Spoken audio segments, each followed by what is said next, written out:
মাখলুকাতের মধ্যে সর্বত্র ছড়িয়ে আছে সর্বশ্রেষ্ঠ নেয়ামত হলো রাসূল আকরাম সাল্লাল্লাহু আলাইহি ওয়াসাল্লাম। আল্লাহ রসুল থেকে বড় নেয়ামত আমাদের আকীদার মধ্যে আর কেহ মাখলুকাতের মধ্যে নাই। এই নবীর সাথে আল্লাহ বলেছেন আন-নবী ওয়া আওলা বিল মুমিনিনা মিন আনফুসিহিম। এই নবী আমাদের ইমানদারদের জানের থেকেও বেশি নিকটবর্তী, তার থেকে বড় নেয়ামত আর কি হতে পারে।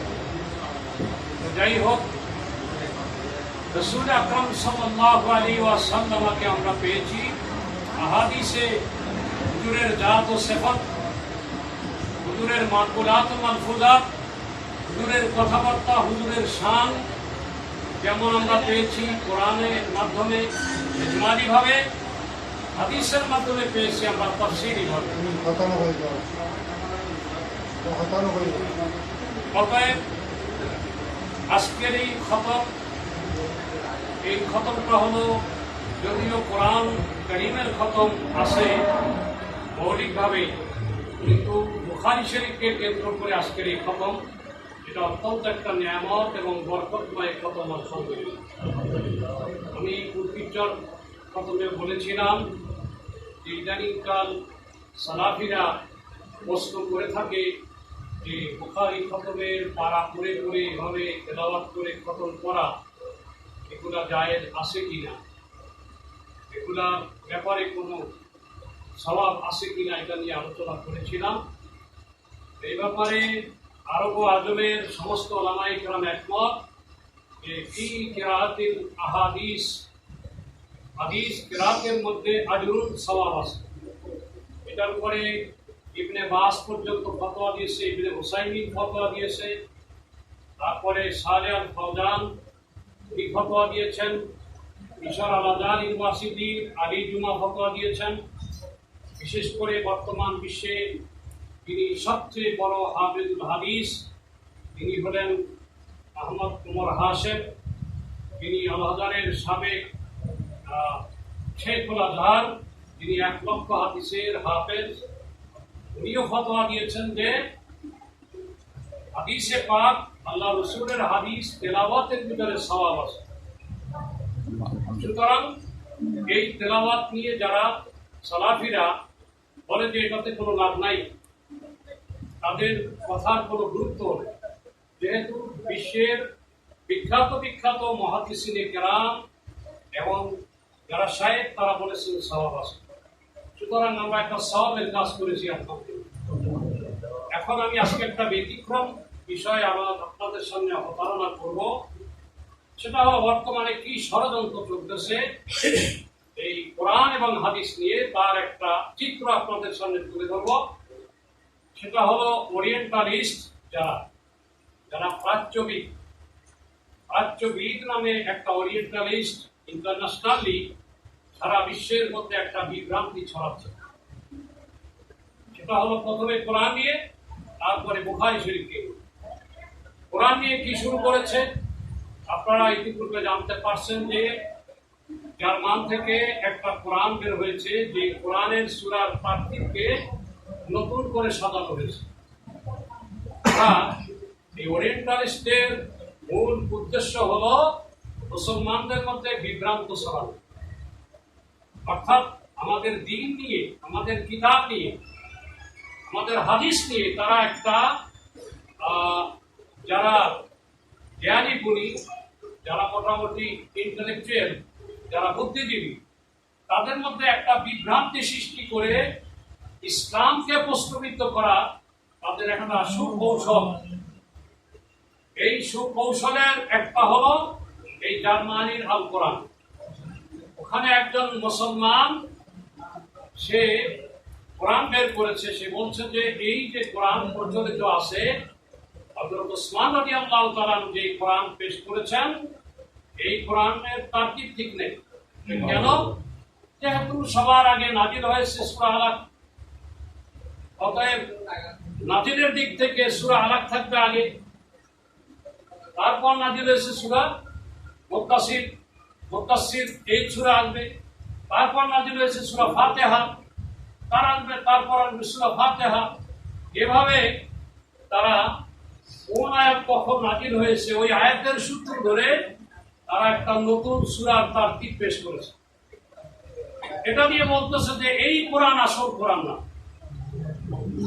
এই কোরআনের তারতিব ঠিক নেই, এটা ভুল কোরআন।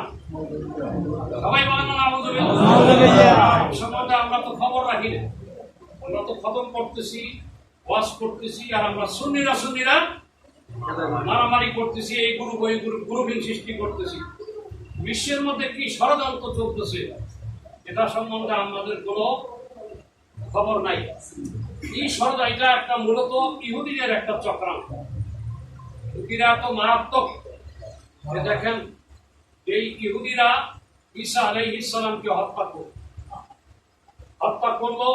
ওরা বলছে আমরা হত্যা করেছি। তো যাই হোক, এটা পরবর্তীকালে আল্লাহ রাব্বুল আলামিন ঈসা আলাইহিস সালামকে নিয়ে গেলেন। 7 দিন পরে আবার জাবালে মাগদানিয়াতে যখন হযরতে মারিয়াম কাঁদতেছিলেন যে আমার ছেলেকে হত্যা করে ফেলছে, ওনার চেহারার মতো হত্যা করে ফেলছে, তখন আল্লাহ রাব্বুল আলামিন আবার হযরত ঈসা আলাইহিস সালামকে জাবালে মাগদানিয়াতে নাজিল করে মরিয়মকে দেখাই বলেন তোমার ছেলেকে হত্যা করা হয়নি, তোমার ছেলেকে আসমানে নিয়ে গেছে। উনি নিজে বলেন না তুমি কেবো না, আমাকে আসমানে নিয়ে গেছে। ইহুদিরা তাদের নেতাকে হত্যা করেছে, আমাকে হত্যা করতে পারে নাই। এবং বললেন যে মা, এই ইহুদিরা যুগে যুগে আমি আবার দুনিয়াতে আসা পর্যন্ত এই ইহুদিরা আমার অনুসারীদেরকে ব্যবহার করে তারা এই বিশ্বের মধ্যে বিভ্রান্তি সৃষ্টি করে।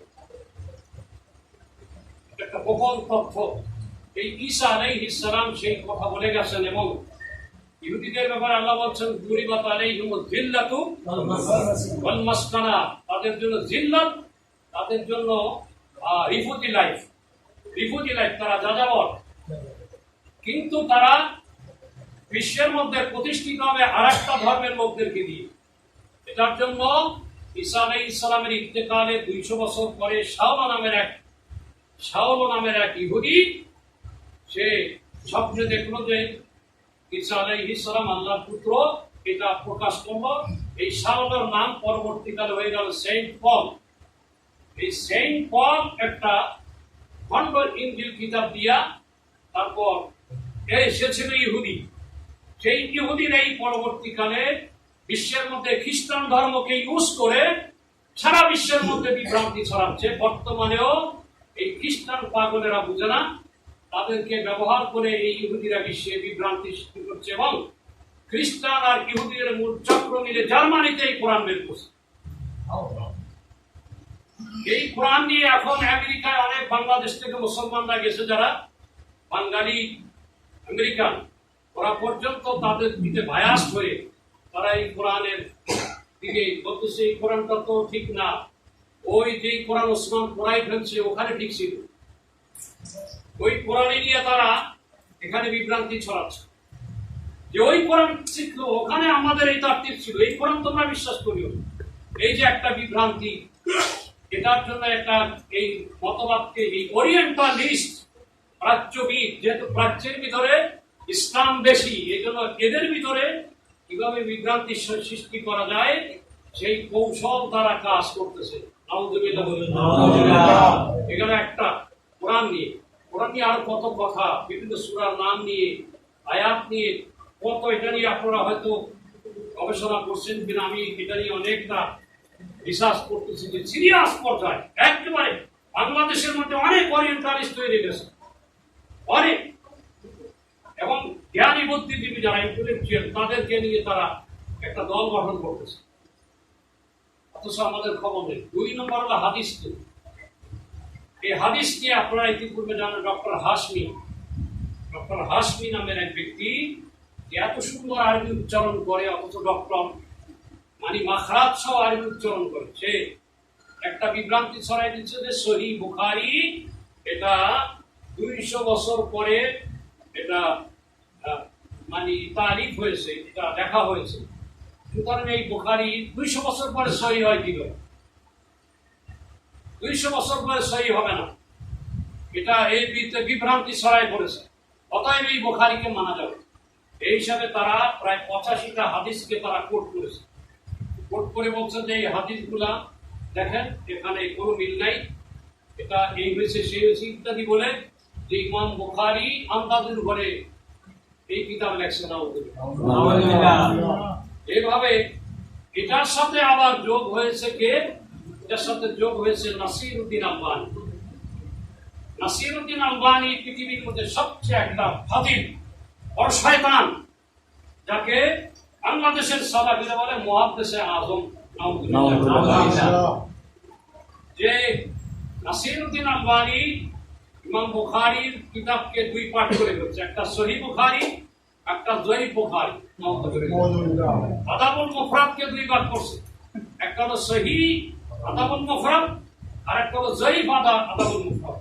আদাবুল মুফরাদ ইমাম বুখারীর কিতাব, সেখানে 1200 হাদিস, 1276টা হাদিস, সেখান থেকে 800 হাদিসকে সহিহ বলছে আর 476টাকে তারা যঈফ বলছে।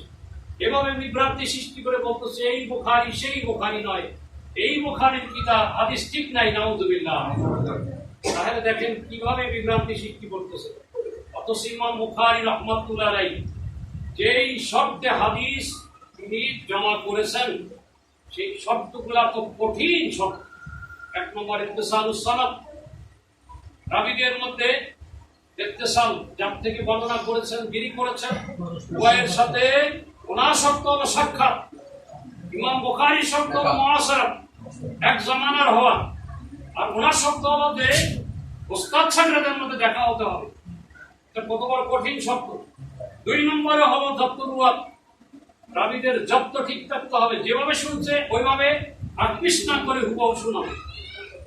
আবার আদালতের রুয়াত, আদালত ঠিক থাকতে হবে, আদালতের মধ্যে আবার 5টা শব্দ, আদালত ঠিক থাকতে হবে, একটা সগীরা গুনাহ বারবার করতে পারবে না এ ধরনের। এমনকি মাহরুমুল মুরুয়াত অর্থাৎ মানবতা বিরোধী কাজ থাকতে পারবে না। সুবহানাল্লাহ, মানবতা বিরোধী কাজ থাকতে পারবে না, মাহরুমুল মুরুয়াত যেন না হয়। এরপরে আবার উনি করছেন যে গায়ের মুআল্লাল, গায়ের শাজ। মুআল্লাল শাজ, মুআল্লাল কি জিনিস? মুআল্লাল ইল্লাত এমন একটা জিনিস যে একজন হুজ্জাত মাহের রাবী, মানে ইমামুল জারহ ওয়াত তা'দীল একজন রাবীকে দেখলেই বুঝতে পারে যে তার ভিতরে কি ঘটেছে। এটা একটা বিশাল ব্যাপার, এটা সবাই জানে না। এই সব কিছু তদন্ত করে শাজ বিরোধী এতগুলো শর্ত নিয়ে তিনি এই কিতাব রচনা করছে। এই কিতাবের বিরুদ্ধে এখন এই ওরিয়েন্টালিস্টরা বিভ্রান্তি ছড়াইছে। আর ইমাম আবু হানিফা তো আসি, ইমাম আবু হানিফা রাহমাতুল্লাহ আলাইহির বিরুদ্ধে কত ভোট আহলে হাদিসরাই আছে। আহলে হাদিসরা কিভাবে বিভ্রান্তি ছড়াচ্ছে দেখেন। আব্দুল্লাহ ইবনে মুবারক ইমাম আবু হানিফার পিছনে নামাজ পড়তেছে। এই ওরিয়েন্টালিস্টের মধ্যে একজন ধরা খাইছে বর্তমান পাকিস্তানে, আলী মির্জা। আলী মির্জা ভিডিও আপনারা পাইছেন কিনা জানি না। সে দাওয়াত ইসলামীর মাদ্রাসা থেকে লেখাপড়া করে সে দাওয়াত ইসলামীর প্রতিষ্ঠাতা ইলিয়াস আত্তারের বিরুদ্ধে এখন প্রপাগান্ডা করতেছে, আলা হযরতের বিরুদ্ধে প্রপাগান্ডা করতেছে। আবার সে সুন্নিয়ত দেখাচ্ছে, আবার সে বলতেছে আলা হযরতের অমুক অমুক না, এগুলো হাদিস সম্মত। এই আলী মির্জা ইমাম আবু হানিফার বিরুদ্ধে আদা জল খেয়ে নামছে। এই কারণে সে এখন মিলিয়ন মিলিয়ন পাকিস্তানিরা তার অনুসারী হয়ে যাচ্ছে এবং হানাফি মাযহাব ছেড়ে দিচ্ছে। চিন্তা করে দেখেন যে আবু হানিফা রাহমাতুল্লাহ আলাইহি নামাজ পড়াচ্ছেন আর পিছনে আব্দুল্লাহ ইবনে মুবারক দাঁড়ানো। আবু হানিফা একবার হাত তুলছেন, আব্দুল্লাহ ইবনে মুবারক বারবার হাত, রুকুতে গেলে হাত তুলে। নামাজের পরে ইমাম আবু হানিফা বলতেছেন কি উরিদু আন তাতিরা, তুমি কি বাতাসে উঠতে চাও নাকি? বারবার হাত তুলে দেন। তখন উনি বললেন যে লাম্মা রাআইতুকা তাতিরু উরিদু আন আতিরা, আমি যখন দেখলাম আপনি প্রথম হাত তুলে উঠছেন তখন আমি বারবার উঠতে চাইছি। ফাতাহাইয়ারা আবু হানিফা, আবু হানিফা বলে হয়রান হয়ে গেছে। এটা ইমাম বুখারী জুদু রফিল ইয়াদাইন থেকে দলিল দিয়া সে বিভ্রান্তি ছড়াচ্ছে। অথচ এগুলার জবাব দেওয়ার জন্য কেউ আগে আসতেছে না। অথচ রফি ইয়াদাইনের ব্যাপারে আব্দুল্লাহ ইবনে ওমর রাদিয়াল্লাহু তাআলা আনহু নিজে রওয়ায়াত করেছেন। অথচ উনি জীবনের শেষ 10 বছর রফি ইয়াদাইন করেন নাই। মুজাহিদ রাহমাতুল্লাহ আলাইহি বলেন যে আমি আবু হানিফা আমি আব্দুল্লাহ ইবনে ওমরের সাহিত্য আব্দুল্লাহ ইবনে ওমর আশারা সিনিন, আমি আব্দুল্লাহ ইবনে ওমরের 10 বছর পর্যন্ত আমি তার ছাত্র ছিলাম জীবনের। ওনাকে প্রথমবার হাত তোলা ছাড়া আর হাত তুলতে দেখি নাই। এই রওয়ায়াতটা যখন আপনি গুগলে সার্চ দিবেন দেখবেন যে জাহিরুহু আসিহা, এই কথা জাহিরি ভাবে সহিহ, কিন্তু আলাকিন্না ফিহি ইল্লা, ভিতরে ইল্লাত আছে। নাউযুবিল্লাহ, দেখছেন ভিতরে কি আছে? দোষ আছে। কি? আবু বকর ইবনে আইয়াশ উনি বৃদ্ধ বয়সে ওনার মধ্যে একটু স্মৃতিশক্তি কমে গেছে। এখান থেকে আমরা যখন বলি যে আবু বকর ইবনে আইয়াশের হাদিস ইমাম বুখারী আনছেন, ইমাম বুখারী আনলে ইমাম বুখারীর হাদিসগুলো তাহলে কি হয়ে যাবে? সব মালুল হয়ে যাবে, মুআল্লাল হয়ে যাবে। এই যে দেখেন বিভ্রান্তি, এরা সব এই ওরিয়েন্টালিস্ট ইহুদিদের ষড়যন্ত্র। অতএব এই ব্যাপারে আপনাদেরকে সজাগ থাকতে হবে। আজকে এই একটা মানে দুর্বোধ্য বিষয়কে আজকে অবতারণা করলাম, এই জন্যে আজকে সব মাহের আলেম আসছে। আলহামদুলিল্লাহ বলেন। সবাই এই জমানার মুক্তদায় কম খুব শক্ত আলেমরা আসছে। অতএব আপনারা এই বিষয়ে সজাগ দৃষ্টিতে এগিয়ে আসবেন। হানাফি মাযহাবের বিরুদ্ধে, হাদিসের বিরুদ্ধে, কোরআনের বিরুদ্ধে যে ষড়যন্ত্র, এই ষড়যন্ত্রের দাঁত ভাঙ্গা জবাব আমাদেরকে দিতে হবে। আমি মনে করি প্রত্যেকটা মাদ্রাসায় যারা মাহের, ওনারা এই বিষয় নিয়ে গবেষণা করে এগিয়ে আসা উচিত। এবং আমাদের আজকের মজলিসের সভাপতি আল্লামা এস.এম. ফরিদউদ্দিন সাহেবকে অনুরোধ করব, আমাদেরকে চট্টগ্রামে, যেহেতু বাংলাদেশের মধ্যে সবচেয়ে বেশি বড় আলেম, মাহের আলেম কোথায়? চট্টগ্রামে। অলরেডি কওমিদের মধ্যে 3 জন এই ব্যাপারে আগে আসতেছে। একজন হলেন আব্দুল মালিক আল হানাফি, 2 নম্বর তাহমিদুল মাওলা, 3 নম্বর রেজাউল করিম আবরার। এই 3 জন, আরেকজন লুৎফুল ফরাজি। এরা এই ব্যাপারে খুবই আগায় আসতেছে এবং তাদেরকে ইন্ডিয়া থেকে পর্যন্ত বলতেছে তোমরা আগে আসো তাড়াতাড়ি। ওরিয়েন্টালিস্টরা এরা ইসলামকে বরবাদ করার জন্য এই ষড়যন্ত্র আগে আসতেছে। অতএব আমাদের ওই চট্টগ্রামের সার্বজনীন ওলামায়ে কেরাম থেকে বাসা বাসা আলেমদেরকে নিয়ে এই ওরিয়েন্টালিস্টদের বিরুদ্ধে আমাদেরকে দাঁড়াইতে হবে। ঠিক কিনা বলেন? কিন্তু আমরা একটু দাওয়াতে ব্যস্ত আছি। যাই হোক, সমালোচনা আর গ্রুপিং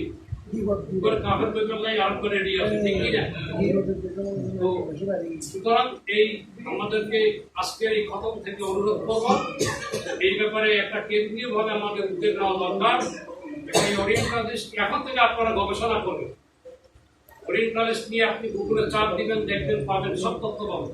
আরবিতে দেন, ইংলিশে দেন, উর্দুতে দেন, পাবেন আপনারা সব। এই তথ্য নিয়ে আপনারা এগিয়ে যান, নিজের প্রত্যেকে আগায় আসেন। আল্লাহ কবুল করুন, আমিন। বিশেষ করে আজকের এই অত্যন্ত গুরুত্বপূর্ণ এবং যে সমস্ত ওলামায়ে কেরাম এসেছেন, আমাদের এই তালাফুজের কারণে আজকে সাহেবে দাওয়াত ভাগ্যবান হয়ে গেছে। আর এই পরিবারের সাথে এত বড় আলেমে দ্বীনের সম্পর্ক, এই যে নেসবত, এই নেসবতে আমাদের নেসবত আলহামদুলিল্লাহ 37 জন আলেমদের সাথে আজকে নেসবত হয়ে গেছে। সুতরাং এই বাড়িতে আল্লাহ খায়ের ও বরকত রহমত নাজিল করবে আলহামদুলিল্লাহ। মরহুমিন মরহুমাতের কবরে আজকে ঈদের আনন্দ চলতেছে আলহামদুলিল্লাহ। আল্লাহ রাব্বুল আলামিন কবুল করুন, আমিন। ওয়া আখিরু দাওয়ানা আলহামদুলিল্লাহি রাব্বিল আলামিন।